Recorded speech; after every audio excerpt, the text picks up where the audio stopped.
5 legal driving habits no one does. This is the inverse of another video I made. You can go check that out after this one. The first thing on this list, signaling 200 feet early. This is something we're told on our license exam and something that many people get wrong. I even got it wrong, and I was shocked when I saw that was the answer. I was like, really? 200 feet? Because the thing with the exam is it doesn't give context. It's just like, no, this is the de facto rule that you should be following, and I personally think that is stupid. It's a really dumb habit. I'm so glad people don't follow this, because if people actually signaled this early, especially in local traffic, that would just cause so much chaos, so much rear ending, so much confusion, and so much brake checking. On the highway, 200 feet kind of makes sense to me. However, in local traffic, usually 3 to 4 car length, so an average car length is about 15 feet, so about 45 to 60 feet, that's good enough. And as long as you ease into the lane too, so as long as they don't just like do that one signal and quickly swoop in, you know, that's still dangerous. But if you're signaling, easing into the lane, giving like 50 feet more distance, you're fine. I think 200 feet is overkill. It's really hard to measure up to in cities. If you live in a really tight-knit metro area, some streets aren't even 200 feet long. You're just constantly making left, right turns. You're just not even gonna have the space to even signal that early to begin with. In Atlanta particularly, they do these weird stupid cement barriers that I've never seen in any other place I've lived in my life. Whether it was California, Indy, Texas, or New York, I've never seen these before. So a normal right turn lane in left-hand drive countries look like this. This is what it should just look like. In Atlanta, they put these stupid cement barriers every 50 feet. So there will be the right turn lane into the main road, and then there's 3 other right turns to like local shops. Every other state would just do either white painted lines, or they just wouldn't write anything. It's just, hey, you can see those, you know there's a shop there, you can turn right earlier than the actual right turn lane because you're not actually joining that main road later. But Atlanta's like, cement. If you want to use the actual right turn lane for the actual main road up ahead, this is all the space you get. And you only have about 50 feet to signal. Not only do you have 50 feet to signal, this would clog up the road, because now that's a whole new story for a different topic about bad infrastructure. This video is not about bad infrastructure, but if anyone from Atlanta is watching, you feel the pain.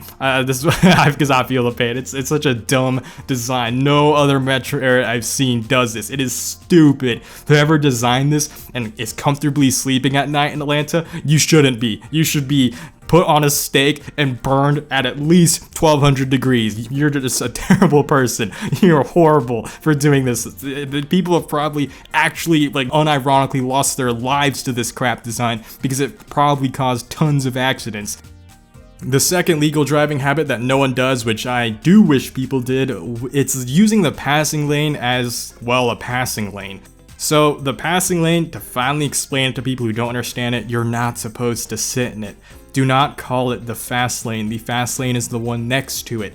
The fast lane is the lane you get to choose what speed you go. Like, okay, first off, let me explain the lanes. First, you have the exit. So we'll talk about a normal 4-lane highway. I know there's some that have more, there's some that have less, unfortunately. Normally, most highways are 4 lanes in America. The 4th lane on the farthest right, that's your exit lane. The lane next to it, that's your middle lane, where you have a lot of middle lane hoggers, but I'm okay with them, assuming everyone else is following the rules on the highway. If they make their way to the other 2, then we have an issue.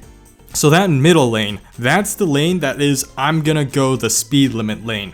And the people in the exit lane usually are going slower than a speed limit because they're about to go on an exit ramp soon. That's okay. The people adjacent to the middle lane, the fast lane, that's the I'm gonna go 5-10 over lane. That's the, I'm rushing the work lane. Now the lane next to that, that's the I need to haul butt and I need to pass people and then move out of it. That passing lane should basically be empty most 90% of the time, because it's supposed to be left empty for the people who need to use it, who then shift into it, pass the people they want to pass, or pass the person they want to pass, and then shift out of it. So it's like leapfrog. It's literally leapfrog. That's what the passing lane should be used like. But people in the fast lane think it's a second fast lane. So if someone's going 10 over in the fast lane, they're like, I don't want to go 10 over. I want to go 15 over. So they'll go 15 over, they'll pass the person in the fast lane, but then they won't join back. And then when people start tailgating them in the passing lane, they'll be entitled like, I'm already going 15 over, that's fast enough. Do you want me to break the law? You guys are so mean. like you actually are considered a slowpoke and now fall underneath the slowpoke law, where you're slowing down traffic and causing a dangerous environment. If people are going faster than you and they want to go even faster, you need to yield, you need to get out of their way. What I'm trying to say, what you should take from this, is that you do not determine the passing lane speed. The fast lane, you could determine the speed. If you're the first person to join the highway, you want to go 10, 15 over, and you just want to go that same exact speed all the way to work, sit in the fast lane. If you want to go the speed limit, sit in the middle lane. You have an exit coming up, shift over to the exit lane, leave. But the passing lane, that is not a lane for anyone to pop a squat. You do not sit in that lane, you do not hog that lane, you leave it open, you jump in it, pass a group of people, and then you jump out of it. And the amount of people who are just like, Bladed, that's too much work, or I'm so, like, they're lazy, they're like, really, I'm supposed to shift in, then shift out, then shift in, then shift out, instead of just staying in it and just passing all of them. You never know if there's someone behind you who wants to pass you though, but because you're staying in it, like you said, then you now are slowing down their traffic, which in turn slows down all of traffic. It causes a chain reaction when people don't obey this passing lane.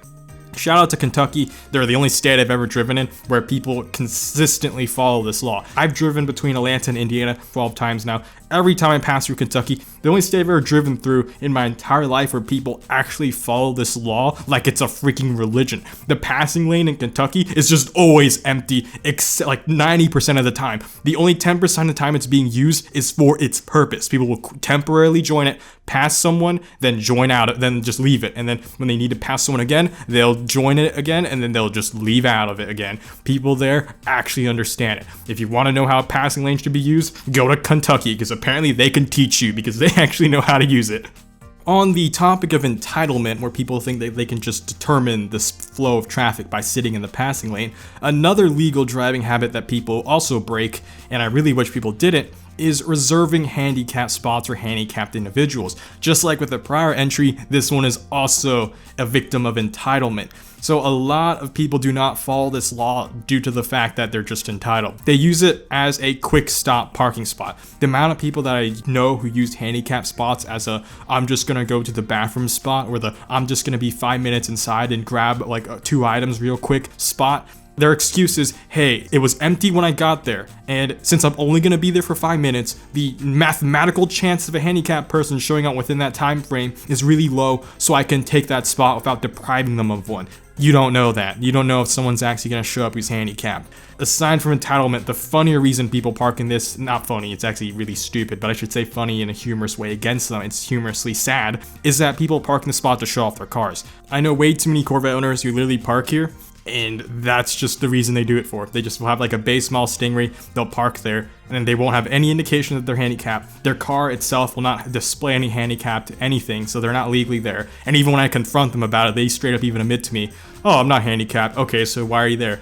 Oh man, I just want my car to be easy to see, so I know what's gonna happen to it in case someone scratches it, or so I can look at it. Dude, if you had an expensive car, you would understand too. And I love it when they throw that line out where they're like, yeah, if you had a cool car, because you don't, you poor peasant. So I always love looking at them, and I just silently stare at my Z06 that's parked like half a mile away, literally at the end of a parking lot, while they're all the way up here at the front. And then they look at me, they look at where I'm looking, and then they're like, oh. So their logic is park it close so they can see if someone scratches it. Look, parking far does the same thing. Don't you just love it when you find the perfect parking spot? People like to park as close as possible because they don't like walking, even though I love walking because walking is good exercise. It reduces your weight, and reducing your weight gives better 0 to 60 times. So the conclusion that we can come here is that you should park far away so you can get better 0 to 60 times. Real car guy talk right there. And when you're that far away from other people, you don't have to worry about anyone dinging your car's door. It is actually a more effective solution. I get that handicap spots usually have 2 lanes empty, but the amount of people that I see, it's one thing to get accidental door dings, but people purposely scratch cars in handicap spots that are not meant to be in handicap. I don't condone that, by the way. I don't condone damaging other people's property, but at the same time, I can't feel sorry for them. The 4th entry on this list is not yielding to pedestrians. This is another legal driving habit that I wish people did. Given no sympathy for jaywalkers. Back when I was on university campus, I really did not like it when it'd be the middle of the night, there's 2 black SUVs, and then someone dressed in all dark clothing jaywalks in between out of those 2 SUVs. So you literally have 0 reaction time to see them, much less even know that they're gonna come there. If you're gonna jaywalk, I don't condone jaywalking, but if you're gonna do it, please do it in an open area where people can identify you and visualize you going across the road. If you come out completely like between bushes, that's another thing that makes me upset. People who jaywalk out of bushes or trees, stop. We literally can't react to you. Like if you die because of that, it's pathetic. That's a terrible thing to have written on your gravestone because you're the one at fault there. But normal, regular pedestrians using crosswalks, I do have sympathy for them. People need to yield to them, but a lot of people like to bully them because they're like, oh, I'm in a big heavy Hummer, I'm in a big fat SUV, what are you gonna do, tiny little pedestrian? I could just run you over. Except you can't, because you'll go to jail if you do that. Even when we have the walking sign on, people still like, they'll cheese out right turns or they'll try to sneak in a left turn because I can't wait extra 2 seconds. You're in giant hunks of steel that weigh several tons.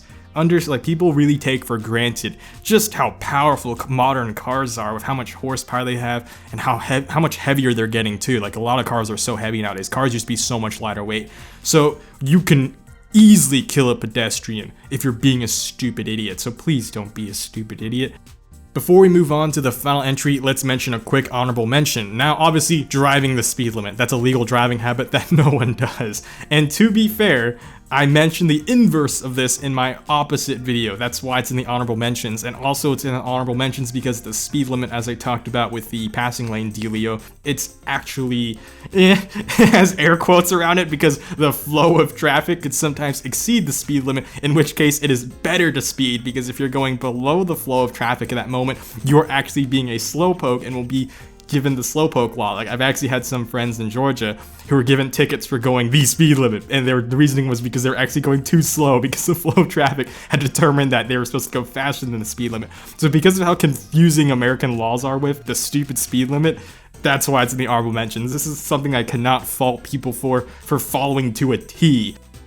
So the final entry though is coming to a complete stop at stop signs. Back when I was much younger, like I knew one kid who went through 7 cars, and every single time he crashed it was because he was a strong believer of no cop, no stop, where if there wasn't law enforcement, he would just run a stop sign, completely oblivious to the fact that law enforcement is the last thing you need to worry about when running a stop sign. There are other people waiting at the stop sign, and even if they're not waiting, what if they are also having the same stupid logic as you, and they're also gonna run the stop sign on their end, but neither of you two can see each other, so you just crash into each other.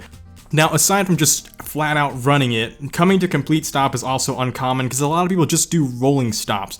Rolling stops are really addictive and they're really easy to get away with, and if you're in the countryside where you have like 7 stop signs in a row and there's like nothing but cornfields, so you can see all the way to the horizon, so you know a cop's not going to pull you over. You also know that there's no incoming traffic anytime soon. I don't condone rolling stops, all right, but between you and me, if you're like I said, you know, someone who grew up in Indy where there's just nothing but cornfields all the way to the horizon, sometimes you just gotta do what you gotta do, all right? You know, this is a driving habit that if you don't follow all the time, you know, we'll just keep it on the DL. I'm not gonna be mad at you. Just please don't run them. Don't outright do the no cop, no stop motto. I don't want people just outright just zooming through them because you never know someone else is gonna do the same stupid logic and you get in an accident. There are varying degrees of breaking laws for this, as well as every other law in this video. However, in spite of that, do know that if you break the law, you are indeed breaking the law, and no matter how minor you've broken it, you are at fault.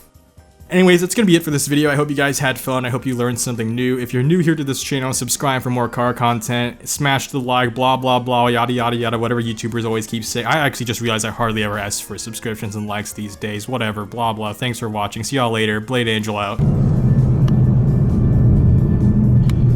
Hey guys, look. It's a fellow brethren. It's a horse. It's a relative to my car.